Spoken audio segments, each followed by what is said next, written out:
반갑습니다. 우리 룻기 말씀을 살펴보고 있는데요. 룻기에서 계속 나오는 말 가운데 하나가 기업을 물을 자, 고엘이라는 단어예요. 그러니까 이 단어는 구속자라는 말이에요. 그리고 도와주는 것, 그의 어려움을, 아픔을 회복시켜주는 그런 의미를 담고 있는데요. 이 말은 이스라엘의 하나님이 바로 구속자라는 개념에서 나온 거예요. 하나님이 이스라엘 백성을 구속하셨다. 애굽에서 건져내셨다. 그렇게 구원하시는 하나님이라는 사실에 근거하여 이 말씀이 주어지는 거예요. 그러니까 하나님께서 이스라엘 백성들에게 기업 물음의 모습을 보여주셨기 때문에 하나님의 백성인 이스라엘 백성들은 그들의 삶에서 서로에게 어떻게 해야 되는 거예요? 그러한 책임을 져야 한다는 거죠. 그러니까 이런 배경 아래에서 기업 물을 자는요, 어떤 역할을 감당해야 되냐면, 형제가 자손 없이 죽으면 가장 가까운 형제가 죽은 형제의 아내와 결혼해서 아들을 낳아서 죽은 형제의 대를 잇게 하는 거예요. 그리고 가까운 친척이 가난해서 어쩔 수 없이 땅을 팔았을 때에는 그 땅을 사서 대신 그것을 다시 찾아주어야 하는 그런 책임이 있기도 했고요.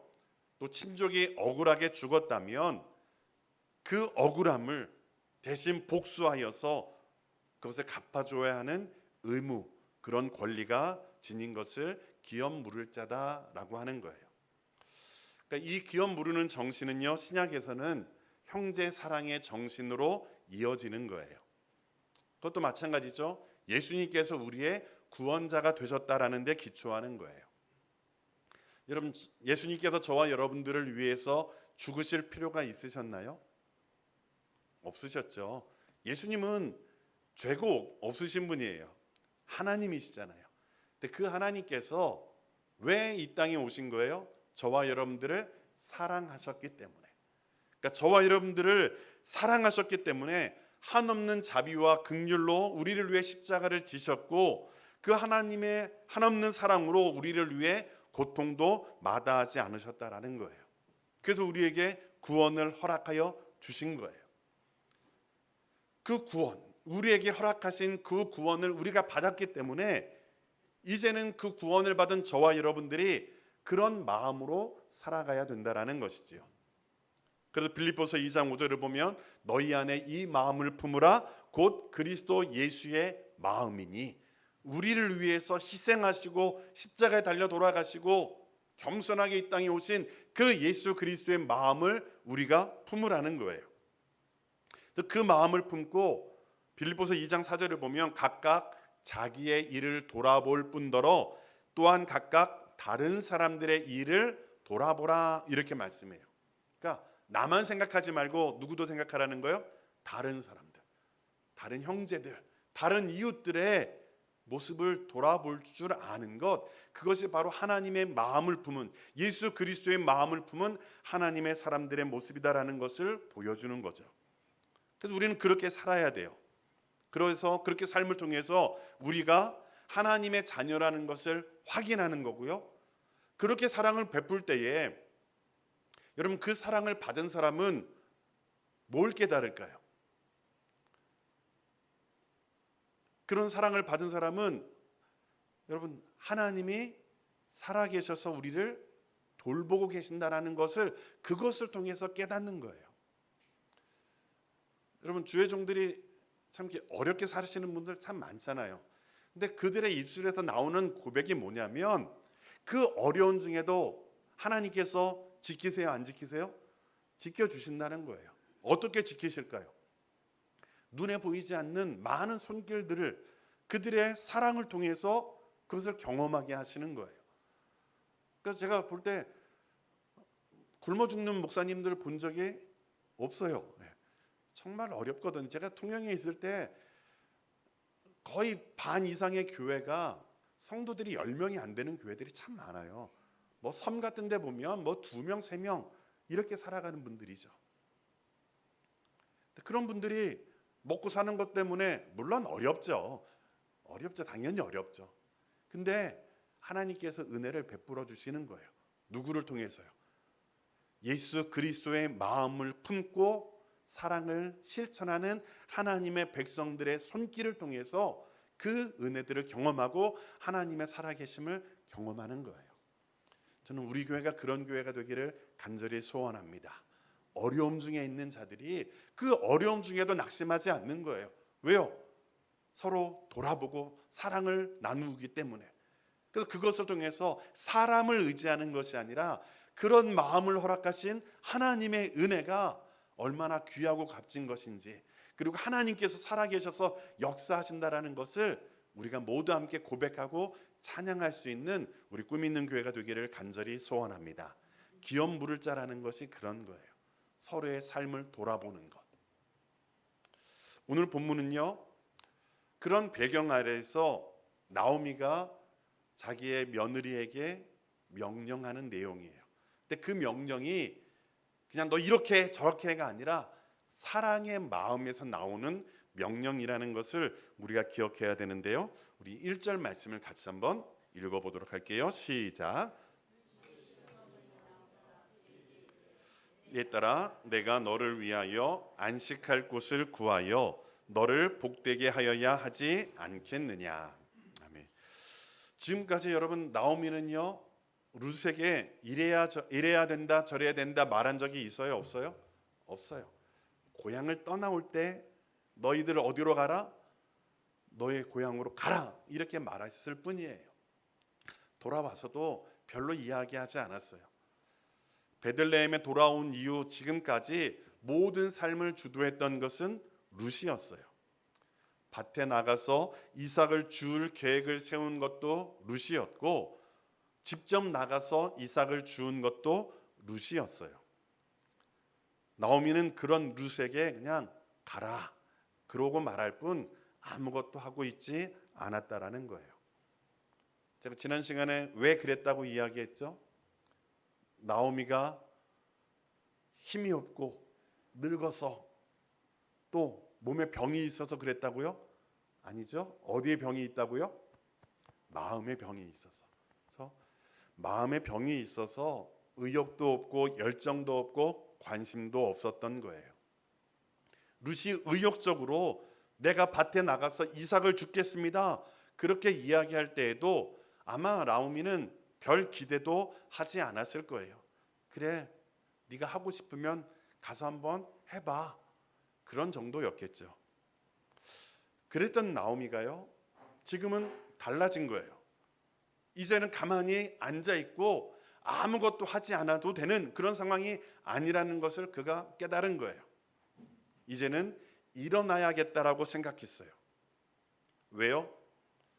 무엇을 경험했을까요? 하나님이 지금 일하고 계신다라는 것을 경험한 거예요. 성실하게 일하는 룻에게 하나님께서 보아스를 통해서 일하시고 계신다는 것을 나오미가 경험하게 된 거예요. 그러니까 그 룻이 행할 때에, 지난 시간에도 말씀을 드렸지만 룻이 이삭을 주우러 나가서 거두어 들인 그 모든 모습을 통해서 그것은 도저히 기대할 수 없는, 인간의 힘으로는 할 수 없는 일들이 이루어진 거예요. 우연하게 보아스의 밭에 갔고요, 그곳에서 보아스를 만나게 됐고요, 보아스가 베푸는 호의와 사랑으로 인하여서 점심도 아주 배불리게 먹을 수 있었고요, 양식 또한 20kg나 되는 많은 보리를 가져올 수 있었다라는 거예요. 그러니까 나오미는 생각할 때에 이것은 하나님이 일한 것이 아니면, 그러니까 하나님께서 역사하시지 않으셨으면 일어날 수 없는 일이 지금 일어나고 있다는 것을 깨달은 거예요. 그래서 지금 나오미 자신도 무언가 해야겠다라고 결심을 하고 있는 거예요. 오늘 성경은 이렇게 막 일어나서 무언가를 하려고 하는 나오미를 이렇게 이야기해요. 룻의 시어머니 나오미라고 이야기를 해요. 여러분, 나오미에게 지금 남은 가족 관계가 있나요? 없나요? 나오미에게 남편이 있나요? 없어요. 나오미에게 아들이 있나요? 없어요. 지금 유일하게 남은 건 누구뿐이에요? 며느리 룻밖에 없어요. 그렇게 유일하게 남은 룻에게 지금 시어머니 나오미가 제안을 하고 있는 거예요. 내가 너를 위하여 안식할 곳을 구하여 너를 복되게 하여야 하지 않겠느냐. 여기서요 중요한 말씀은요, 내가 누구를 위해서? 너를 위해서.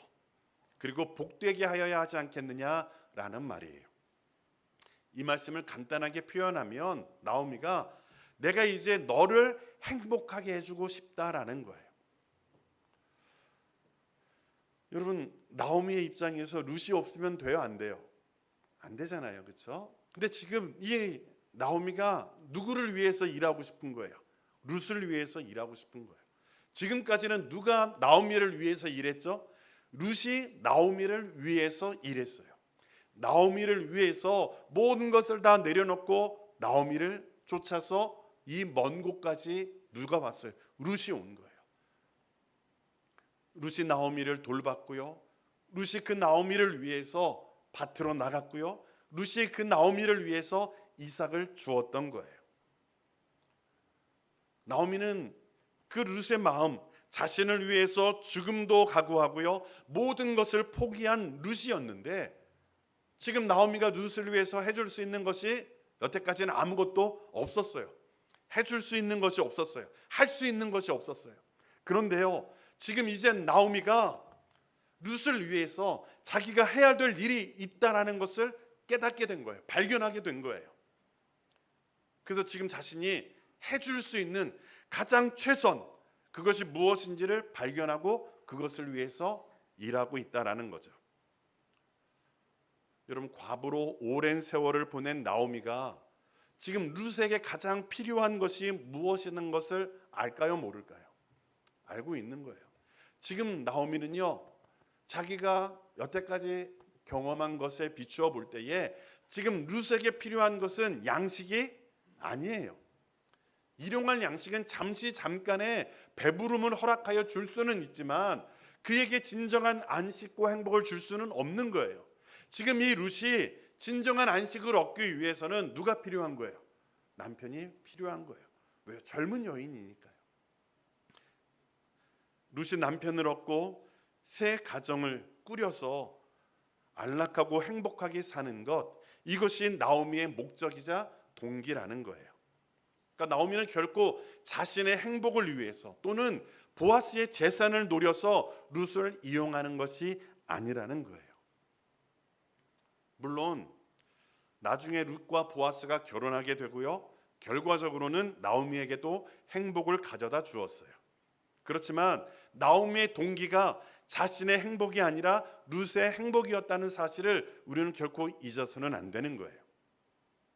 룻의 행복을 위해서 자신이 할 수 있는 최선의 헤세드를 베풀었을 때에 그것이 룻에게도 그리고 나오미 자신에게도 행복으로 돌아온 것이지 그것이 목적이 되고 있지 않다라는 거예요.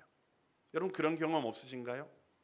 내가 남을 위해서 희생하고 헌신하였는데 그 결과가 그 사람에게만 이익을 주는 것이 아니라 나에게도 이익을 가져다 줄 때 있잖아요. 그렇죠? 지금 나오미가 그런 거예요. 나오미는 지금 룻을 위해서, 룻의 행복을 위해서 일하는 거예요. 근데 룻이 그 방법을 알아요, 몰라요? 룻은요, 모르고 있어요. 어떻게 해야 될지를 모르고 있어요. 보아스를 만났지만 보아스가 어떤 사람인지 정확하게 모르고 있는 거예요. 단지 룻은요, 이삭 죽기로 만족하는 거예요. 이 정도만 해도 은혜라고 생각했고 이 정도만 해도 너무 행복했던 거예요. 그러나 나오미는 달랐다라는 거죠. 우리 2절 말씀을 같이 한번 읽을게요. 시작. 내가 함께하던 하녀들을 둔 보아스는 우리의 친족이 아니냐. 보라, 그가 오늘 밤에 타작 마당에서 보리를 까불리라. 아멘. 나오미가 이야기하는 거예요. 보아스가 어떤 사람인지를 설명하고 있어요. 보아스는 우리의 친족이 아니냐. 이 말은 보아스는 기업 물을 자라는 거예요. 여러분, 보아스는요, 절대로 시시한 사람이 아니에요. 기업 물을 자. 그래서 룻과 나오미에게 아주 가까운 친족이라는 거예요. 근데 여러분, 아무리 친족이어도 그가 능력이 없고 능력이 있어도 그가 성품이 좋은 사람이 아니라면 기대를 할 수 없잖아요. 여러분, 우리 삼성의 이재용 회장 부자인 거 알아요, 몰라요? 그 사람이 나를 도와주면 내 삶이 확 달라질 거 알아요, 몰라요? 알잖아요. 근데요, 그 사람에게 우리가 기대해요, 안 해요? 안 하죠. 왜 안 해요? 너무 멀어도 너무 멀기도 하고요. 나하고는 뭐가 없어요. 상관없는 사람이에요. 기대 안 해요. 그렇죠? 그 사람이 나빠서가 아니라 나하고 상관없기 때문에 그런 거예요. 그렇죠? 근데 저희 어머니 저하고 상관이 있어요, 없어요? 저를 얼마나 사랑하실까요? 근데요, 우리 어머니는 아직이 아니라 그렇게 저를 도와줄 만한 능력은 안 되세요. 그러니까 저는 어머니에게 물질로 많은 것을 기대하지는 않아요. 그렇죠? 그러니까 기대하려면 두 가지가 있어야 돼요. 뭐가 있어요? 가까워야 돼요. 그런 마음이 있어야 돼요. 또 한 가지는 뭐가 있어야 돼요? 능력이 있어야 돼요. 그렇지 않으면 기대할 수가 없는 거예요. 근데 지금 나오미는요, 보아스를 만난 거예요. 근데 그 보아스는 가까워요, 가깝지 않아요? 가까운 거예요. 능력이 있어요, 없어요? 있어요. 게다가 성품도 아주 좋은 사람이에요. 기대할 수 있는 거예요. 그래서 이야기하는 거예요. 보아스는 우리와 가까운 친족이다. 보아스는 우리의 인생을, 너의 인생을 송두리째 바꿀 수 있는 그런 사람이다라는 거예요. 그동안 룻에게 베푼 보아스의 배려와 호의, 헤세드를 생각하면 더 이상 괴로운 인생이 아닌 복된 인생을 살 수 있으리라는 가능성을 발견하게 된 거예요. 그렇게 된다면 룻은요, 이제 매년 추수 때마다 밭에 나가서 고생을 하지 않아도 되는 거예요. 안식할 곳이 있기 때문이라는 거죠. 그래서 이야기하는 겁니다. 보아스는 우리의 친족이 아니냐. 보라, 그가 오늘 밤에 타작마당에서 보리를 까불리라. 당시 타작마당은요, 바람이 잘 통하는 언덕 위 넓은 장소에 자리 잡고 있대요. 그리고 이것은 개인의 소유가 아니라 그 마을에 같이 이렇게 공동의 소유로 인해서 돌아가면서 그것을 사용한다고 합니다. 그런데 오늘 밤은 누가 그것을 사용하는 거예요? 보아스가 사용하는 거예요. 오늘 밤은 드디어 보아스가 그 타작마당을 이용해서 지금까지 거두어두었던 그 곡식을 타작하는 날이라는 거예요. 당시 타작은 도리깨로 내리치거나 또는 황소로 밟게 해서 탈곡을 한다고 해요. 그런 후에 바람이 불 때에 타작한 곡식을 흔들면서 키질을 하면 알곡은 남고 쭉정이는 바람에 날려가는 거죠. 그래서 타작을 하려면 반드시 필요한 것이 무엇이에요? 바람이에요. 그렇죠? 근데 당시의 팔레스틴 땅은요, 낮에는 거의 바람이 불지 않는데요. 저녁 5시 이후가 되면 얼마간 지중해로부터 바람이 불어오는 거예요. 그래서 밤중에 타작이 이루어지는 거예요, 저녁 때. 그래서 일이 끝나고 나면, 그 타작을 하고 나면 너무 늦어지는 거죠. 그래서 집으로 돌아가지 못하고 일하던 그 자리에서 잠을 자는 것이 보통이었다라고 합니다. 그러니까 지금 나오미는 그 모든 것을 잘 알고 있는 거예요. 그래서 오늘 그곳의 타작마당에서 보아스가 일꾼들하고 함께 타작을 하는 거예요.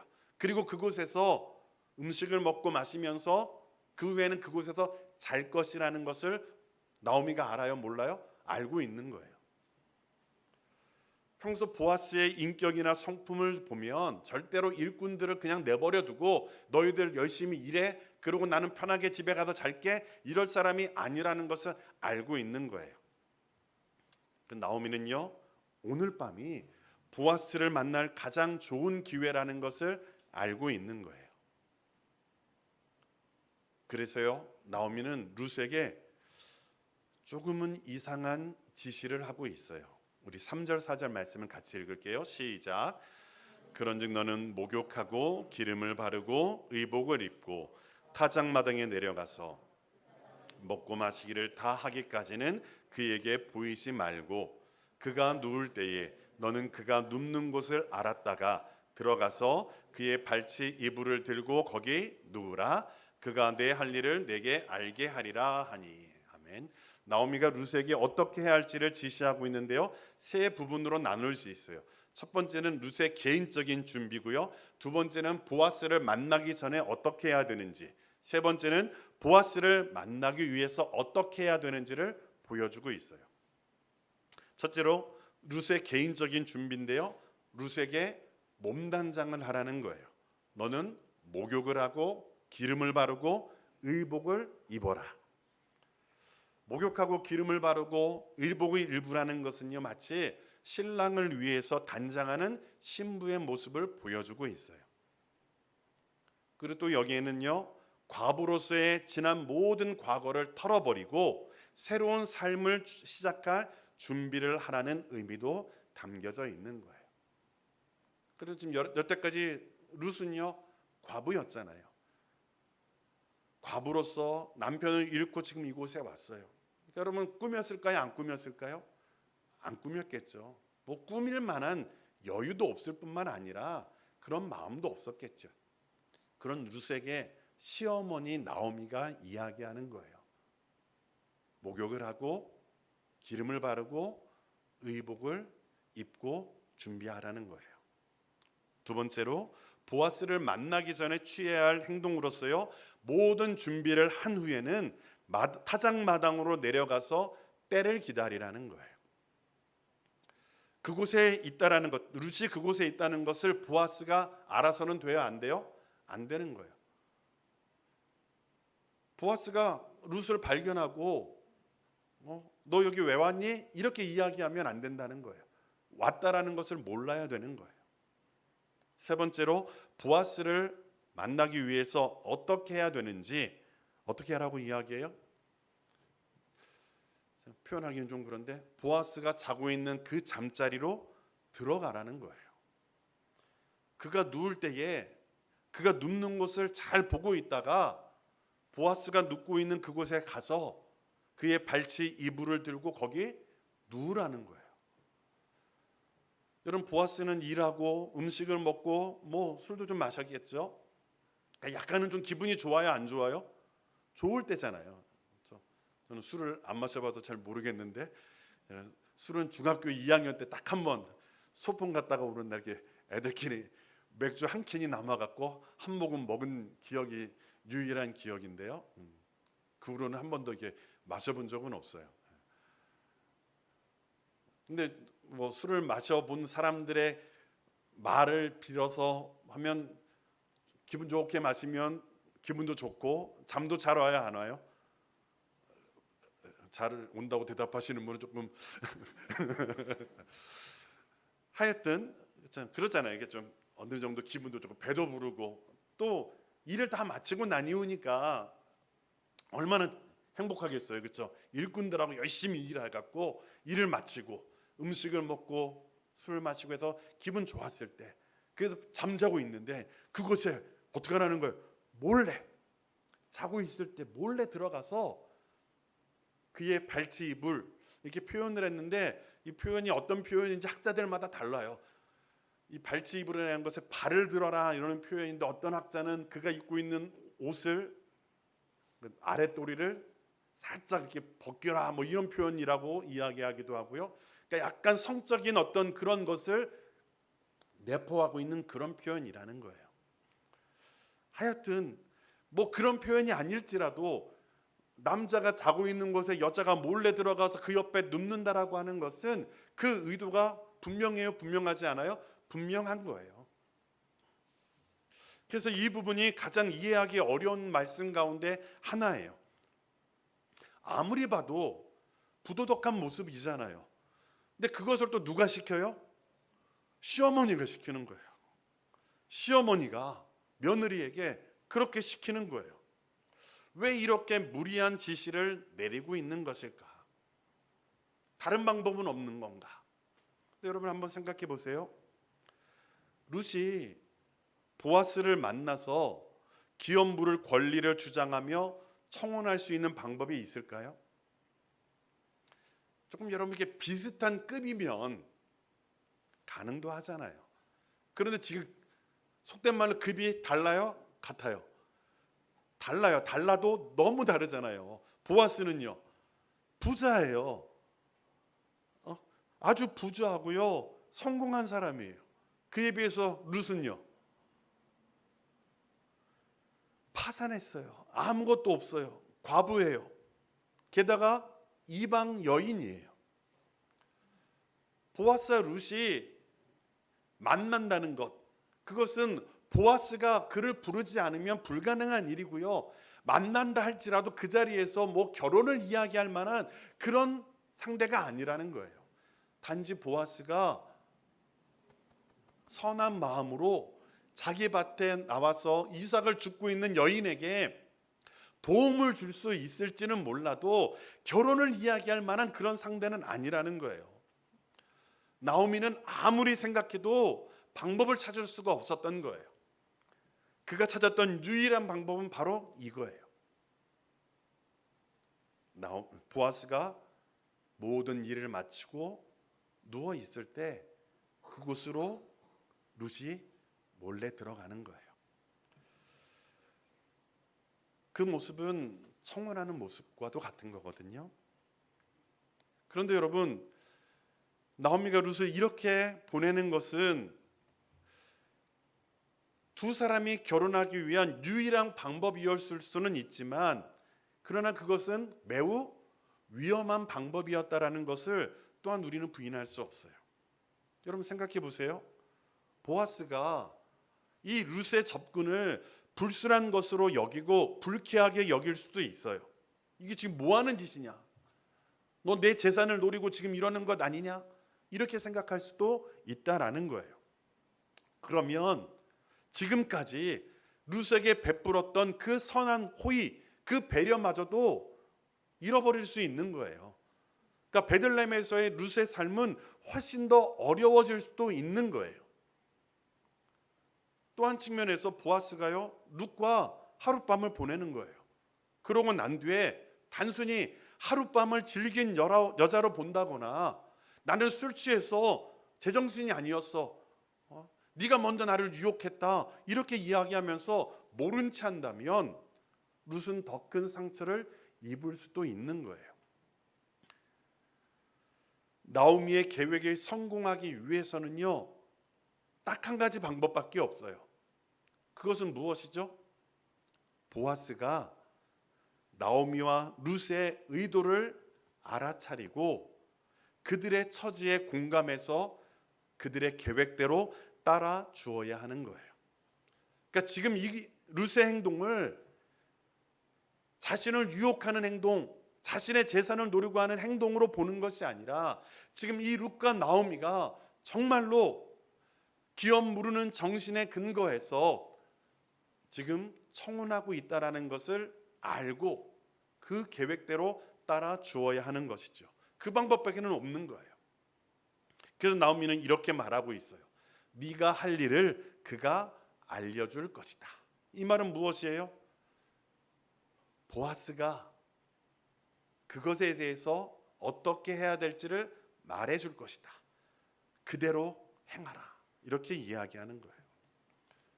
여러분, 나오미의 입장에서는 지금 이 룻을 보내는 것은 대단한 모험이 아닐 수 없는 거예요. 자기의 유일한 관계, 며느리인 그 룻을 그 밤중에 그 보아스에게 보낸다고 하는 것은요, 위험한 거예요. 모험이에요. 그렇지만 나오미는요, 그렇게 행하고 있어요. 왜요? 여러분, 왜 그랬을까요? 나오미가 그렇게 행할 수 있었던 것은 지금까지 보여주었던 보아스의 성품에 비추어 볼 때에 함부로 대할 사람이 아니라는 것을 알았기 때문이에요. 더 큰 이유는요, 이 모든 것 위에 누가 함께하고 계신다는 확신이 있었기 때문이에요. 하나님이 함께 하신다는 확신이 있었기 때문이에요. 하나님께서 지금 룻으로 하여금 보아스의 밭으로 이끌어 주셨고 그곳에서 보아스를 만나게 하셨고 보아스의 마음을 움직이셔서 지금 많은 은혜와 사랑을 받을 수 있도록 하나님께서 역사하고 계신다라는 확신이 있었기 때문에 지금 나오미는요, 룻에게 그렇게 하라고 말할 수 있었던 거예요. 그런데요, 그 이야기를 들은 룻이 그것을 거부할 수도 있잖아요. 어머니 무슨 말입니까? 이게 도대체 그 위험한 곳에 왜 나를 보내십니까? 이렇게 할 수도 있잖아요. 그런데 5절을 보면 그렇게 이야기하지 않아요. 우리 5절 말씀을 같이 한번 읽도록 하겠습니다. 시작. 어머니의 말씀대로 내가 다 행하리이다 하니라. 나오미의 지시에 룻은요 간단하게 대답해요. 어떻게 하겠다? 내가 어머니의 말씀대로 다 행하겠습니다. 왜요? 왜 이랬을까요? 룻은 알았던 거예요. 지금 나오미가 왜 이렇게 말하는지를 알고 있었던 거예요. 자신의 행복을 위해서, 자신을 위해서 이렇게 하고 있다는 것을 알았던 거예요. 그리고 자신의 삶을 인도하여 주셨던 그 하나님이 자신의 길을 인도하여 주실 것이라는 확신이 룻에게도 있었던 거예요. 그와 함께하고 계시는, 그들의 삶을 만지고 계시는 하나님, 그리고 그 하나님이 허락하여 주신 말씀 율법에 근거하여서 사랑을 베풀고 있는 보아스의 그 모습을 보고 이 모든 것이 하나님의 선한 손에 도우신 가운데 있다라는 확신이 있었기 때문에 룻은요 그 말에 순종할 수 있었던 거예요. 그래서 이야기하는 거예요. 어머니, 내가 어머니께서 나에게 말씀한 대로 다 행하겠습니다. 사랑하는 성도 여러분, 하나님이 정하신 길을 따라서 묵묵히 순종하는 나오미와 룻, 그들의 삶에 하나님의 은혜가 임할까요? 임하지 않을까요? 여러분, 임하는 거예요. 자신의 욕심이 아니라 다른 사람의 행복을 위해서 일하고 있는 나오미, 그리고 자신의 삶에서 역사하여 주셨던 그 하나님, 그리고 그 역사 속에 하나님의 말씀대로 순종하면서 살아가고 있는 그 보아스의 모습을 보고 하나님의 도우심을 구하며 나아가고 있는 그 룻의 삶을 하나님께서는 외면하고 계시지 않는다라는 거죠. 저는 본문을 통해서 두 가지만 간단하게 말씀을 드리고 말씀을 맺으려고 합니다. 먼저는 기도하였다면 행동할 수 있어야 합니다. 이 말은요, 기도하기 전에는 뭐 하지 말라는 거예요? 행동하지 말라는 거예요. 여러분, 무엇인가 하기 전에 항상 하나님 앞에 기도할 수 있게 되기를 간절히 소원합니다. 그리고 만약에 기도하였다면, 여러분들이 간절히 그 문제를 가지고 기도하였다면 행동할 수 있게 되기를 소원합니다. 나오미는요, 베들레헴으로 돌아오는 길에 두 며느리에게 이렇게 말한 적이 있어요. 우리 룻기 1장 8절 9절 말씀을 같이 한번 읽을게요. 시작. 너희는 각기 너희 어머니의 집으로 돌아가라. 너희가 죽은 자들과 나를 선대한 것 같이 여호와께서 너희를 선대하시기를 원하며 여호와께서 너희에게 허락하사 각기 남편의 집에서 위로를 받게 하시기를 원하노라 하고. 아멘. 여러분, 나오미가요 룻과 그의 며느리 오르바를 위해서 했던 거예요. 그러면서 뭐라고 이야기했어요? 너희의 고향 집으로 돌아가서 그 남편들을 만나라. 하나님께서 너희들과 함께 하셔서 너희들에게 은혜를 베풀어 주시기를 원한다. 그런 마음으로 그렇게 보냈던 거예요. 여러분, 나오미는 그렇게 기도하고 지금 이 룻과 룻을 위해서 항상 그 마음을 품고 있었던 거예요. 그리고 지금 그 마음을 품고 그렇게 기도하였던 자기의 삶 앞에 그 방법이 찾아온 거예요. 그러니까 여러분, 지금 이 나오미는요, 이 방법이 누가 주신 방법이라고 생각하는 거예요. 하나님이 주신 방법이라고 생각하는 거예요. 왜요? 그가 뭐 했기 때문에? 기도했기 때문에. 기도해왔고 지금까지 룻의 행복을 위해서 그가 간절한 마음을 품고 돌아왔고 그렇게 살아왔기 때문에 그 기도에 대해서 하나님께서 응답하여 주실 것이라고 하는 확신 속에서 이것은 하나님이 주신 방법이다 라는 마음을 품은 거예요. 그리고 그렇게 행동하고 있는 거예요. 하나님의 섭리가 있었다라는 것을 그가 깨달았고 그 하나님의 섭리 앞에 기회를 놓치지 않고 과감하게 행동하는 그런 모습을 보이고 있다라는 거예요. 여러분, 그렇게 행하면서 마음에 근심이 없었을까요? 혹시 일이 잘못되면 어떻게 할까? 혹시 보아스가 너무나 술에 취해서 실수하면 어떨까? 그런 마음이 있지는 않았을까요? 그러나 그는 하나님의 선한 손의 도우심을 기대하며 행동하고 있는 거예요. 여러분, 저와 여러분이 간절히 기도하였을 때 우리 앞에 펼쳐지는 삶의 모습이 우리가 기대하고 우리가 바라는 것만큼 좋지 않을 수도 있어요. 때로는 위험한 길이 될 수도 있고요. 때로는 고난이 다가올 수도 있어요. 그런데요, 여러분들이 그 문제를 가지고 간절하게 기도해 왔다면, 그리고 기도하는 가운데에 주신 하나님의 길이라고 한다면 그 길 앞에서 때로는 위험을 감수하고 때로는 그 어려움의 길을 아멘으로 화답하면서 그 길을 걸어갈 수 있는 우리의 모습이 될 수 있기를 간절히 소원합니다. 나오미는 지금 그런 모습인 거예요. 자신이 기도했기 때문에, 기도하는 가운데 주신 하나님의 방법이었기 때문에 그 길 앞에서 순종하는 거예요. 사랑하는 성도 여러분, 무엇보다도 말씀 안에서 순종할 수 있기를 간절히 소원합니다. 여러분, 기도했다고 하더라도요, 내가 늘 말씀 안에 거하지 아니하면 안 돼요. 지금 여러분 보세요. 그 일에 대해서, 그 계획에 대해서 루지 순종한 이유는 딱 한 가지였어요. 왜요? 그 길이 말씀 안에서 주어진 방법이었기 때문이에요. 기업 물을 자라고 하는 그 율법의 가르침이 있었고, 지금 여태까지 보아스가 보인 행동이 그 말씀 안에서 선을 베풀고 사랑을 베푸는 모습이었던 것을 그가 알았기 때문에 그 말씀 안에서 순종하고 있는 거예요. 현실이 아무리 암울하고 때로는 아무런 방법이 없다 여겨지는 그런 순간에도요, 이런 방법은 있어요. 하나님께서 우리의 길을 열어주신다라는 거예요. 그리고 하나님은 말씀 속에서 우리와 함께하여 주실 것이고 우리의 고난을 결코 외면하지 않으실 것이라고 하는 확신을 우리에게 허락하여 주셨어요. 여러분, 그 믿음 가운데 담대하게 나아갈 수 있게 되기를 간절히 소원합니다.